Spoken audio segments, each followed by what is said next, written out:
Hello, everybody, and welcome back once more to Anime Yay or Nay. I am TheOutbackAl. I'm Yin&Jung. I'm Chibi Noob. And I'm NV Jitters. And we're back with some more of our Miyazaki stuff. We said last week, we need to get a little bit more cozy with it. What's more cozy than Kiki's delivery service? It feels like something that I don't need to ask, but everyone's already seen this, right? Yeah. Yes. Yep. Okay.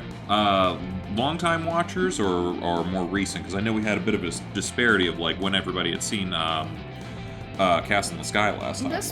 This was actually the first Ghibli film I'd ever seen, so I probably saw it when I was 4 or 5 years old. Like I said before, I didn't grow up watching anime, so the first time I saw all these movies was at least in college, if not after. But this was part of our college anime club's Miyazaki movie marathon. I think it was the first year. It was either the first or second year that I was a part of it, and we watched it. I loved it, so yeah. I want to say it was the second year. I think I also watched this a lot later. I know I remember seeing little, those oh god, I'm gonna date myself here. VHS tapes and how they would have the little trailers before the movie would play. Yeah. Yes. I think I remember it being on one of the VHS tapes that my parents had gotten me a while ago, but I don't think I watched it myself until college. So I do kind of remember what you're talking about because it came out in 1989. They redubbed it in 97 whenever Walt Disney got the contract or whatever for all the Ghibli films. So if it was coming out for any VHSs or something, it would have been on Hercules or Mulan or something like that, which were some really fun ones that I know I watched a lot. So I probably saw, or at least knew about this at the same time that you did. Did you see it as a kid? No. I honestly think the first Miyazaki film I did see was Spirited Away. How old were you? I was in high school. Ah, yeah. Okay. So was it part of the Toonami Miyazaki marathon thingies? I don't. Maybe? I saw Kiki on Toon Disney. It just randomly came on a lot. But there were some big differences between that old dub that I saw on Toon Disney and the dub that I saw this time when I rewatched it. The music was different. They had the original Japanese songs in the new dub. In the old one, they had these, English songs. At the very end, the song was, I don't know, total, just this pop, I'm gonna fly a song. Oh, I think that might have been from the original English trailer. Yeah, it's just a very generic pop song. To be fair, that might have just been a thing that was happening at the time and has recently been corrected because I feel they corrected I did mention last time that they did redub it whenever Disney got the rights, but they also redid the soundtrack for Castle in the Sky to add a lot more music when there was moments of silence. And whenever they re-released it again, I think up through Disney Plus or HBO Max or whatever was doing the thing. Which one did we? I think we watched this on HBO, didn't we? I noticed in Kiki too. At the very end, when Gigi meows in this one, he's still not talking at the very end. But at the very end of the original Disney dub that I think I saw, I think he did speak again, in English. He spoke words. Okay. If I remember correctly. I think they changed that because the original Japanese one didn't have him ever talk again. Yeah, I think that's supposed to be a thing where it's showed that she grew up. Yeah. Yeah. But yeah, I think that's more just the for kidsifying of the anime that was going on at the time. Yeah, so, and I think now they're starting, with some of the streaming stuff, they are starting to have to digitize a lot more stuff and go back to it, and they're hey, why don't we make it a little bit more like it was originally? So they're kind of doing a sort of reverse George Lucas, right? Where it's he was every 10 years or so, we're going to re-release Star Wars and we're going to edit in more CGI, we're going to do this, we're going to change this. Han didn't shoot first anymore. Take your pick for changes that you either liked or didn't like. But yeah, now they're starting to be you know what? Let's maybe revert to what it was originally supposed to be, because maybe those versions were better. And I think a lot of it is because they see nowadays anime is a lot more mainstream and people accept it a lot more. So they're oh, okay, so we can re-release this closer to what it was before. Whereas before they felt the need to westernize things because they felt like nobody was going to certain things about the original Japanese ones. Who said it? Chibi, you said for kidsification? Yeah. Perfect term. You know how Perfect term. they always localize everything? Oh, yeah. It's essentially that. I don't want to get wholly into localization because I'm kind of a fan of it and I'm kind of not. It really depends on who's doing it. Localization is definitely one of those things where I feel that, especially for like jokes and humor, like you kind of need to do it. Otherwise, moments that are supposed to be comedic fall very flat. Yeah. But yeah, it's just one of those things where like as long as you got good script writers and like good lip flap work, they can work. Yeah. So, you kind of already mentioned a plot point. Why don't we get into the plot and talk about that a little bit? There's not much plot here, quite frankly. This is one of those, like, this is mostly a vibes movie, kind of like Totoro, and, like, this is just someone's life. They're living their life. Admittedly, they have a somewhat more interesting life than a lot of other people would. They're a witch, they can fly, and they have a courier service that they are running in a town in... It's a fictional town, but I think I'm looking on the Wikipedia. It looks like it's kind of based on a location called Visby, Sweden. So, European. Yeah. I was guessing German when I was watching it, but I don't want to say that's close and alienate all of our Swedish viewers, but yeah. I would say it's like Northern European. Yeah. So, general geographic region. I will say this is definitely like more of a coming of age story. Oh yeah, for this young witch than anything else. It's very cute and lighthearted. And it's got the cat, and I love the cat. Yeah. And honestly, like it's a good movie, and it does stand on its own. But it also does feel like it's a giant pilot for a TV show that we never got. Like imagining, a slice of life TV show afterwards that follows her continued service in the town, or maybe she goes to other towns and kind of. Well, it's more like an adaptation of the first book in that series. Which there are multiple books for that book series because it's like a children's series. I think the first one's at least been adapted into English, but I don't really know about the other ones. Yeah, because me and you bought the book at our local anime convention that we went to. Indeed, we did. Yep, and I remember, not to divert too much, but I remember reading the book afterwards, and I'm thinking, wow, they changed a lot of stuff from the book going into the movie. But I didn't find it a bad thing. I feel like that's usually the case with some Ghibli movies. Anytime I hear like, oh, they've adapted something, it's going to be very different. But it usually ends up kind of being like, I feel like I've talked about Jurassic Park before on this podcast, where the book is way different than the movie. Oh, yes, it is. But they're both very good in their own respect. Yeah. Oh, yeah. So, for sure. Yeah. I kind of agree with you, Envy, that, like, I think if this were made today, this absolutely would have been a series, but I don't know in 89 whether, like, slice of life series were as much of a thing. I'm probably forgetting a number of really important series back then that maybe someone in the comments will let me know about, but it didn't feel like it was the big genre. I mean, in 1989, that's when Dragon Ball Z debuted in Japan, so I guess... Yeah, but we also have action shows today, so... I feel like Slice of Life didn't really become, like, a big thing until, like, late 2000s, early 2010s. Yeah, that's when all of those light novels and the mangas with the really, really long titles started becoming a thing. Yeah, like, Moe was becoming, like, less of a niche thing and was like, it's going to be everywhere, and now we just need cute stuff happening in cute places, and, like, this... I don't want to say this is just a Moe thing, because it's very much more just a Studio Ghibli thing.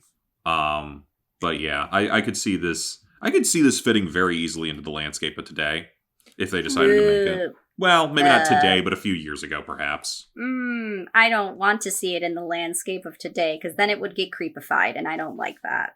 That's a fair assumption. Yeah, probably. Yeah, probably good that it's living in this little time capsule of when it is. I think it was interesting watching it today and, compared to watching it when I was like 5, because there were certain things that just hit me different. Mm-hmm. I think I noticed more of those themes that Ghibli movies often have about like modernity versus like the traditional past.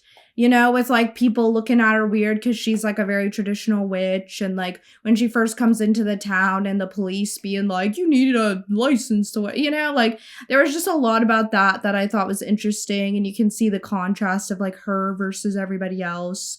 And I also thought, their discussions about like losing your passion once like you use your passion as a job and stuff like that, like just hit different as an adult.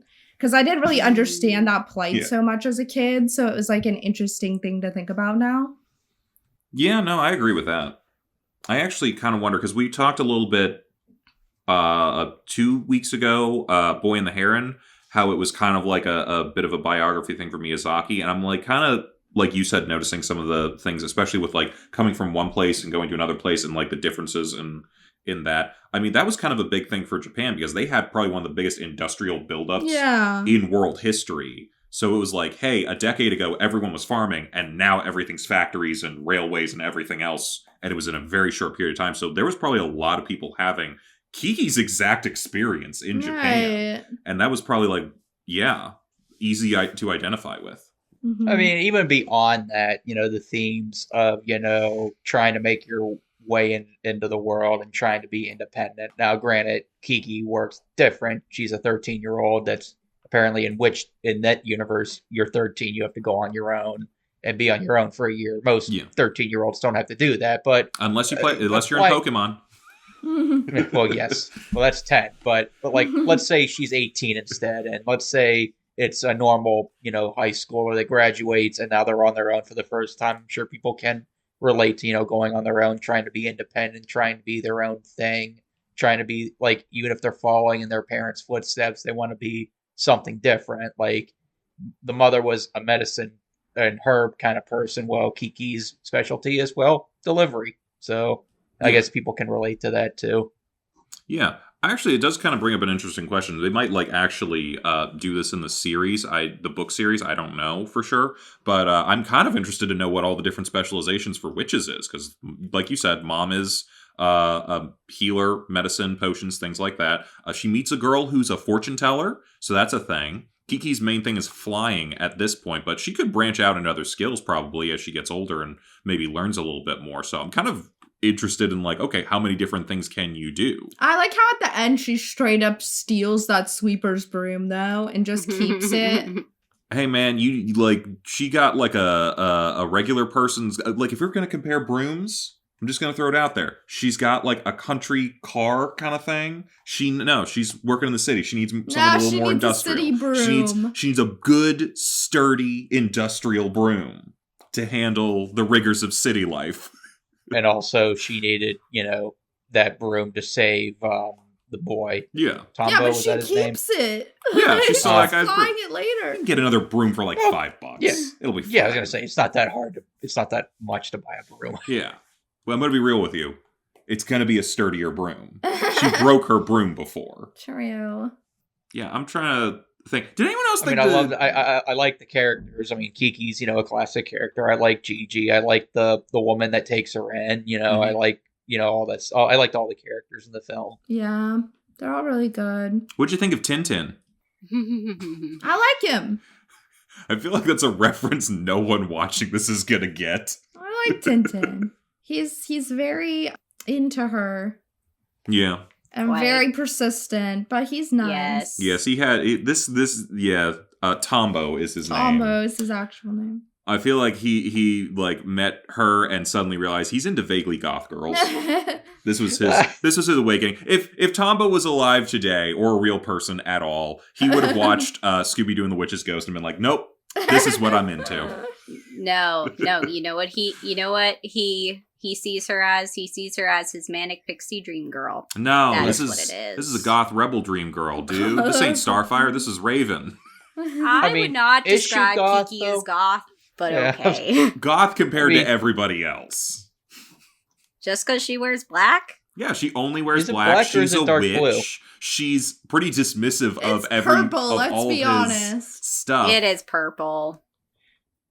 I don't know. Again, I would just she wears a big ass red bow too. So yeah, I don't know. Goth would not be the word that I would use, but all right. She likes to fly. He likes to fly. Yeah. Sure. Yeah. I will say Tombo seems to be the only kid in this movie that Kiki meets who's not a complete ass. Yeah. Why are they all terrible? True. Yeah.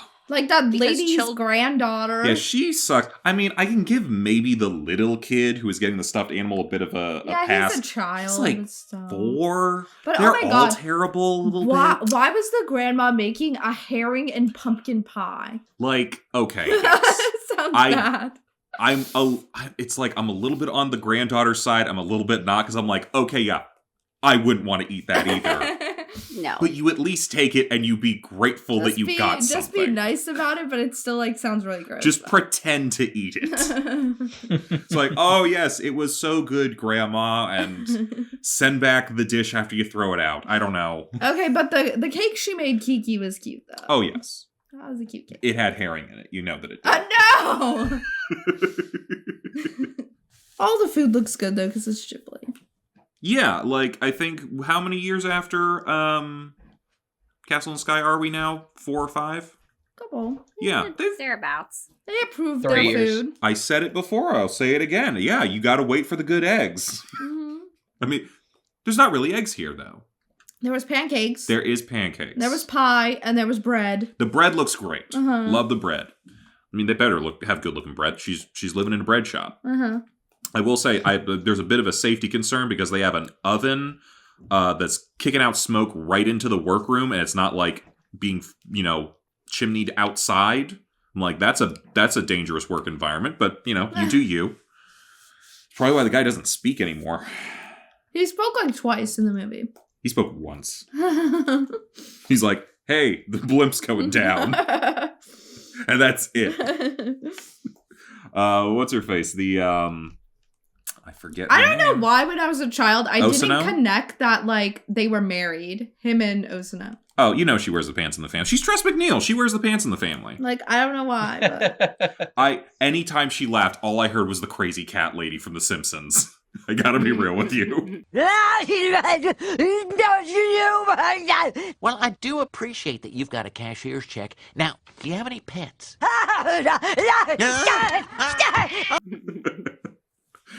But no, yeah. She's the real MVP of this film because, she takes Kiki in while she's pregnant and looks after her like a surrogate mother. So it's like, you go. Yeah. Yeah, she's great. I'm trying to think of some of the other characters we meet. A lot of them are just like, here's a little... I don't know how the book series went, but I'm assuming it's kind of like an episodic thing where like you just meet a person for whatever, and then you get to hang out with them for a little bit, and then you go on your merry way to do something else. And that's kind of how the movie works. We meet the girl in the woods. We meet the grandma who made the horrible pie. Some of the other people around town. I like the lady who draws. Yeah, Crow Lady. She's cool. Except you hated her painting. Her painting is so scary. I'm sorry. What is that face? She really did need to fix it. And she said that was Kiki. Oh my god, Yeah. I'd be offended. Yeah, I mean, at least in the first book that I read, every chapter, like minus, the first 2 chapters where they, show her leaving her village and then going to the town. Right. After that, it was just kind of every chapter was a new adventure, and some of it was adapted into the film. Some of them weren't adapted in the book, Right. or adapted from the book. Like without getting too much into spoilers, there's one chapter where Kiki has to save somebody from a giant ass wave during a storm. I kind of wish now that they would have put that in the movie, but it is what it is. Yeah, you're feeling how I was feeling after I read Jurassic Park, and I'm like, this would have been cool to have in here, or this would have been cool as well. Some of them were used in the sequels a little bit, but still. Honestly, I say again, let's hope they don't, but, again, you could have made a series out of this and just had that be the series. Just every episode, a new little cozy adventure with Kiki kind of thing. Personally, if they were going to turn this into any kind of adaptation now at this point, I feel like a children's series That might be would nice. have probably been the best way to go with it. Even if it's just 2-minute shorts, like, I feel like that would be sort of like a good way to bring it back. I think you're right. Yeah. It'd be kind of cute. I'm trying to think. What was that one show that came out recently? Something like A Little Prince or something? Does anyone know what I'm talking about? Yeah, I do. I heard it was good. Get like a vibe like that, maybe? Mm-hmm. So like a kid's thing, but like I think it was also like mature enough that adults could also watch it and get something out of it. Mm-hmm. That could be something. Do you mean The Little Prince, like the book? No, yeah, I don't know. It was like something. I got to look it up. There was something that came out recently. Yeah, I think I know what you're talking about. I can't remember. Yeah, he has like a little crown on. I mean, there was a show called Ranking of Kings. Oh, Ranking of Kings. That was it. Different. Yeah, it is not family friendly. Oh, never mind. It looks super cutesy. Yeah, that's where they get you. Son of a bitch. It's a very good. It's a very, very good show. I'd highly recommend it, but it is not family friendly. There's stuff in there that would make it TVMA. Oh, so Kiki's got to murder somebody. I'm not going to spoil it. You just have to watch it yourself. That's fair. I appreciate that. Okay, so never mind anything I just said. We'll just, it is. Again, I think we come back to this is perfect the way that it was. Yes. I do gotta be completely honest though. I forget what the name of this song is because that just shows you how much I hate popular music. But that one Drake song where he goes, "Kiki, do you love me?" Every time I hear that, I think of Kiki's Delivery Service, and I know it's not actually based off of Kiki, but every time he sings that, I just think about it. I don't listen to enough Drake, so I don't think I know that song. But Same. Yeah. Same. Trying to think what else to talk about here. We could talk about the voice cast. There's a couple holdovers from some of the other productions whenever they redubbed some of the movies like Castle in the Sky and that. I loved Jeff Bennett and Kath Sosi. I hope I'm saying that right. Kiki's mom and dad are Dexter's mom and dad from Dexter's Lab. So, I love that. So that's fun. Yeah. Jeff Bennett's here a lot, which I do appreciate because I love that guy's work. Yeah, I mean, Kirsten Dunst, this was like one of her first roles. Oh, so yeah. She was great. This is 89. Hang on. So this was dubbed in 97. It was the 97 dub. Yeah, when the 97 was dub. Vampire's Kiss? No, not Vampire's Kiss. I'm thinking of the Nicolas Cage movie. Interview with a Vampire. Interview with a Vampire? That was like... Those are very different movies. Yeah, it was 94. Okay, so this is like right after that. Close. Close after that. 3 years or so. I think she did Small Soldiers the same year, though. So. Oh, Yeah, that was she what was did. happening. And Also, then Gigi's voice is like probably totally different than the Japanese. yeah, but I like Phil Hartman. I feel like at some point I need to watch the Japanese one just to see like what other personality Gigi has or whatever. That was Rei Sakuma. See if we know her from any... Oh, we watched the dub. She was Shampoo in Ranma 1/2. Oh! We might have to, check that out. Did we watch English or Japanese for number 6? Because she was Karen. I think Japanese. Was that Dog Lady? I forget. I don't know. What do you guys think? Did you like? I guarantee you they did Phil Hartman for the voice of Gigi because Salem was a thing from Sabrina at the time. No. Yes. Do you think that's a good idea, or would you have gone for more of a higher pitched female voice like they would have done in the other dubs? Personally, as much as I like the reference to Sabrina the Teenage Witch, I personally feel that a voice that's kind of like, oh god, what was the cat from Suzume? I don't remember its name, but I don't know. Cat from Suzume. I think we know what you're talking about. Yes, but that voice, that kind of voice, Okay. like in the Japanese, I would have really loved to have heard that because it's so cute. I can imagine Houdini speaking in that voice, and I want any cat to sound like that to me. I don't know. Honestly, it didn't mind. Honestly, it didn't mind me. I honestly kind of like the juxtaposition of this cute little tiny black cat, and then this adult man's voice coming out. I mean, that's also just kind of like, oh god, ghost stories. That's another great the example. cats. Love that. Yes, the juxtaposition. I love the juxtaposition whenever they use it. But again, I'm also the kind of person that's okay with high-pitched voices for cat or low-pitched voice for cat. That basically sounds like a curmudgeon-y grandpa. I lean that way myself. I mean, if you couldn't tell, I did that for fucking Madoka. Yes. Yes, you did. Now I just kind of want to watch someone do an edit of Gigi where he's just doing the Lionel Hutz. Yes. Love that guy. Mrs. Simpson, you're in luck. Your suit is just the thing I need to rebuild my shattered practice. Care to join me in a belt of scotch? It's 9:30 in the morning. Yeah, but I haven't slept in days. Anyway, that's just me enjoying a old voice actor dude, actor, man. Honestly, had a really good career. Real shame what happened to him. But yeah. I don't know. What else do you guys want to talk about with this movie?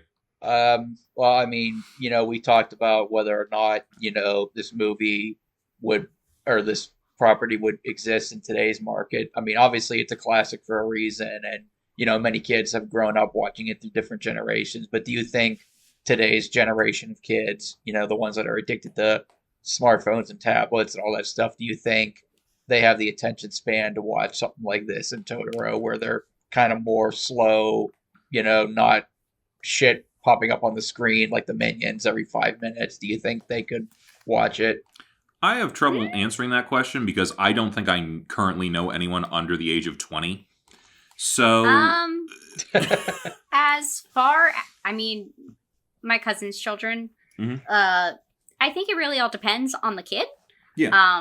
The one girl, she can sit there and watch television or her grandfather's phone.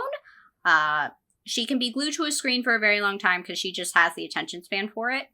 The other, the one sibling that's like younger than her, that's next in line, has a little bit more of a needs to be doing something with her hands. So doesn't necessarily always have like great concentration when it comes to anything on a screen for longer than like a little bit. So I think it just kind of depends. I feel like maybe if this would have been made, not necessarily today, but if this would have been made maybe in, say, the Western market, like I feel like they would have done something a bit different with it, like at least style-wise. Oh, absolutely. Like instead of her having that radio, it would just be her phone. Yeah. Just playing the music. Well, if they decided to modernize it, I mean, I don't know. Yeah. It depends on whether you want to set it when it's set or when you want to set it today, kind of thing. Now, that being said, if it's set today, there's already so many like delivery services and different things like that. She would not be able to start the business. That. But I honestly also thought, like, if they were to start doing that, like, and try to make it like something now, I feel like that would have just been like, they would just probably make her like a delivery person just for like a corporation, and it would just be like a satirical commentary. And it would just be kind of weird. I don't know. That's the only other thing I could really think that they would do with it. Maybe. But I don't know. I don't know. Ghibli would ever... Have they done like a satirical comedy before? No. It's a little outside of their if they were wheelhouse. to have it in the West, if a Western market had got a hold of this, okay, like property, they would have tried, as they've done with so many different things, Scooby-Doo. They've tried to do a lot of different things with that property. Who's to say what ideas someone would come up with for something like this? I will say, like, as far as, not to take us back to the attention span thing, I do kind of wonder if, like, part of it is, a lot of it is quality of the film and quality of, like, the writing and all this other sort of stuff. I am one of those people who today, I will watch something and do 2 or 3 other things while I'm doing it. Part of it's because of time, and I just don't have enough time in the day to do stuff. Part of it is because, I do kind of sometimes need to be doing something a little bit, just to because I don't always just like to sit there. But depending on what you are watching or doing, like, I remember they had The Lion King on TV. I was watching regular TV for some reason recently, and Lion King was on. I had no trouble just sitting there and just watching it and not doing anything else. And, like, is that because of what, like, is that me? Is that, I think it's more to do with, like, the film was just really well made. And it does do a good job of keeping your attention. And although it does have a lot of those elements of, like, musical numbers and different things, and a lot of stuff is happening, it's definitely not one of those modern movies where everything, there's like tons of flashing whatever constantly to keep your attention. It's able to keep your attention because of the writing and because of the story and because of what's going on. Yes, you have your big moments, but you also have your quiet moments that also keep your attention very well. So I think ultimately you want to keep anyone's attention, just make something really, really good. At the end of the day, that's all you need. I can't really think of anything else to talk about here. Maybe we should just wrap this up. I mean, I think this is a yay. This is a much quieter film than, honestly, what I normally go for, but it's nice. It's just a nice time to just sit and watch and just kind of relax. It's a very relaxing movie. Mm-hmm.